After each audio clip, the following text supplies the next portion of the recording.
তো বন্ধুরা তোমরা কমেন্ট করে বলো তো এই শাড়িটা আমার নিয়েছি, আমার কীরকম লাগছে তোমাদের? ডার্ক মেরুন কালারে। আমার চ্যানেলটাকে লাইক করো, সাবস্ক্রাইব করো।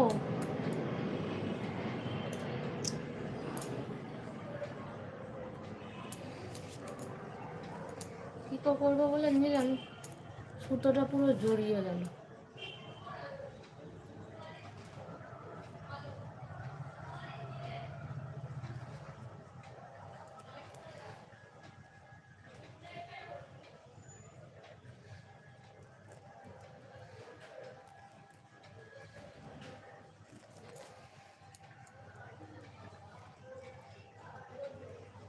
তোমাদের কারো শাড়িতে ফলস পিকো লাগাতে হলে আমার কাছে দিয়ে যেতে পারো, আমি লাগিয়ে দেবো।